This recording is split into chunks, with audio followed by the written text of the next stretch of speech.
السلام علیکم۔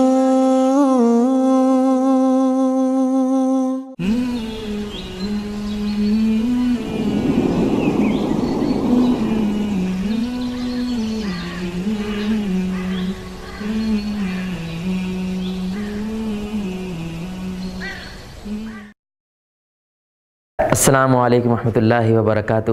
ان الحمد للہ والصلاة والسلام علی رسول اللہ وعلی آلہ واصحابہ وآل بیتہ اجمعین، اما بعد۔ میرے پیارے بھائیوں، دوستوں اور بزرگوں، میں آپ سب کو الحکمہ پروڈکشنز کی جانب سے زندگی سے لطف اٹھائیے کی ایک نئی قسط میں خوش آمدید کہتا ہوں۔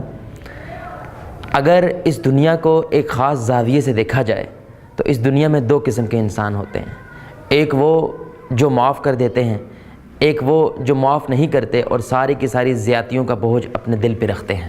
ان دو لوگوں کو اگر دیکھا جائے تو ایک وہ ہے جو زندگی سے لطف اٹھاتے ہیں اور معاف کر دیتے ہیں، اور ایک وہ جو زندگی سے لطف نہیں اٹھا پاتے اور معاف نہیں کرتے۔ اگر یہ بات ایک مثال سے سمجھانے کی کوشش کی جائے تو وہ کچھ یوں ہے کہ اگر یہ دونوں شخص ریس لگائیں، اس میں سے ایک شخص نے ایک بیگ پہن رکھا ہے جس میں بہت ہی وزنی قسم کے پتھر رکھے ہوئے ہیں، اور دوسرے نے بھی بیگ پہن رکھا ہے لیکن اس کے اندر قریباً کوئی وزن والی کوئی چیز ایسی نہیں ہے، لیکن چھوٹی موٹی کچھ اشیاء ہیں، اور آپ سے پوچھا جائے کہ ان دونوں لوگوں میں اگر ریس ہو تو جیتے گا کون، تو ڈیفینیٹلی آپ کا رسپانس، آپ کا جواب یہی ہوگا کہ جس کا بیگ خالی ہے جیتے گا وہی۔ تو جو معاف کرتے ہیں وہ زندگی میں بہت آگے بڑھتے ہیں، ان کی زندگی میں ارتقاء آتا ہے، ان کی زندگی میں ترقی آتی ہے۔ جو معاف نہیں کرتے ہیں ان کی زندگی ایک جیم ہو جاتی ہے اس وزن کی وجہ سے، کیونکہ وہ وزن انہیں موو نہیں کرنے دیتا۔ اب یہ شخص اگر میرے پاس آئے، یہ ہارا ہوا شخص میرے پاس آئے اور پوچھے کہ یا شیخ میں زندگی میں آگے نہیں بڑھ پا رہا ہوں، میں زندگی میں موو نہیں کر پا رہا اس بیگ کی وجہ سے، تو میں اسے کہوں گا کس نے کہا ہے تمہیں یہ بیگ اٹھانے کا؟ تم یہ بیگ اتار کے پھینک کیوں نہیں دیتے؟ ان زیادتیوں کو بھول کیوں نہیں جاتے؟ کتنی عجیب بات ہے انسان کی کہ انسان ظلم اور زیادتی کی سیو کرتا ہے، اس کو پروٹیکٹ کرتا ہے، اس کی حفاظت کرتا ہے، اس کی پہرہ داری کرتا ہے۔ یعنی کہ کسی نے ظلم کیا، زیادتی کسی نے کی، بوجھ میں نے اٹھا رکھا ہے، اور آپ اپنے دل پہ اٹھا کے پھر اس کی پہرہ داری کرتے ہیں، اس کی حفاظت کرتے ہیں، زندگی کے آخری لمحے تک آپ اس کی حفاظت کرتے رہتے ہیں، اور زندگی سے نہ لطف اٹھا پاتے ہیں اور نہ زندگی میں ترقی کے مراحل طے کر پاتے ہیں۔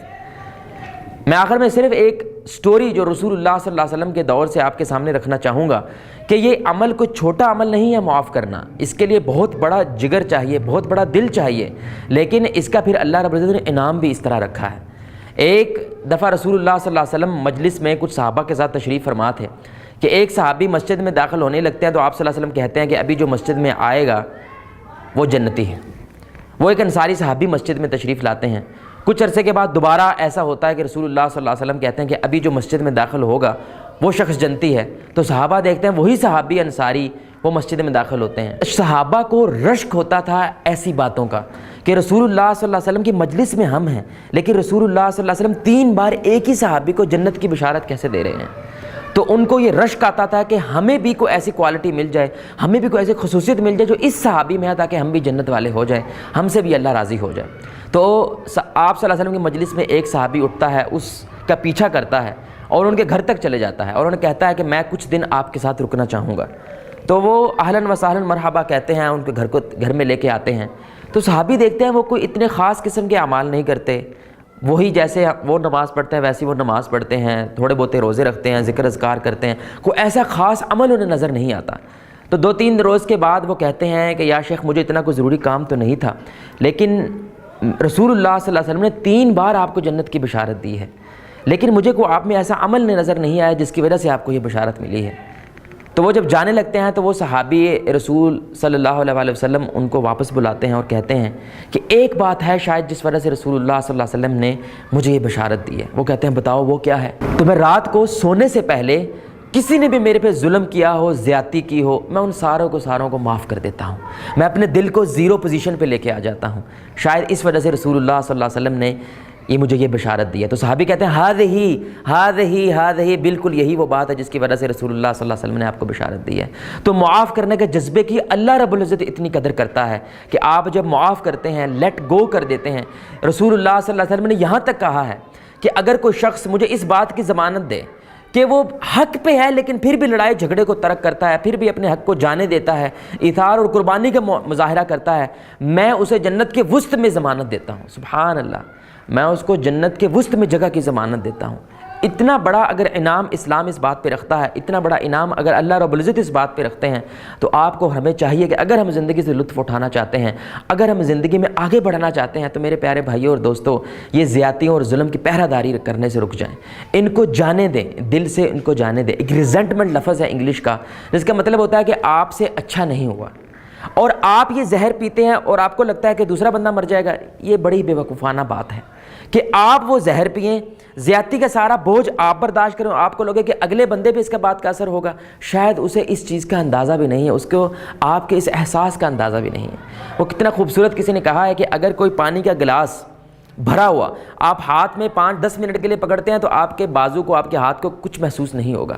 لیکن اگر وہی گلاس آپ کم از کم 1-2 گھنٹے کے لیے پکڑ کے رکھتے ہیں تو آپ کا جو ہاتھ ہے وہ تھوڑا سونے لگ جائے گا, شل ہونے لگ جائے گا. اور وہ 1 دن پکڑ کے رکھتے ہیں, شاید آپ کا یہ بازو کام کرنا ہی چھوڑ دے. اب مسئلہ اصل میں یہ نہیں تھا کہ اس میں پانی کتنا ہے, مسئلہ یہ تھا کہ آپ اس کو اٹھا کتنی دیر سکتے ہیں. بالکل یہی مثال اس گلاس کی دل سی ہے, اور اس میں جو پانی تھا وہ دوسروں کے ظلم اور زیادتی ہیں.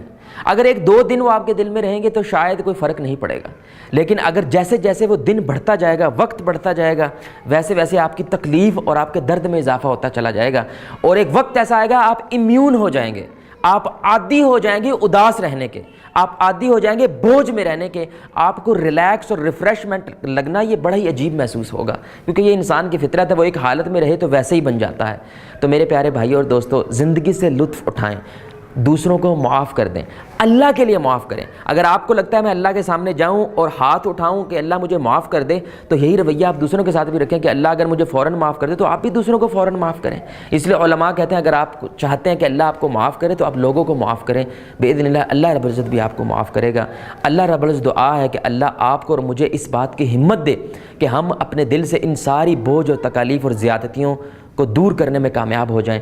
اللہ رب العزت دعا ہے کہ اللہ آپ کو, مجھے, ہم سب کو ایک مضبوط دل دے. ایک مضبوط دل ایک مضبوط جسم بناتا ہے, اور ایک مضبوط جسم والے لوگ ہی مضبوط معاشرہ تخلیق دیتے ہیں.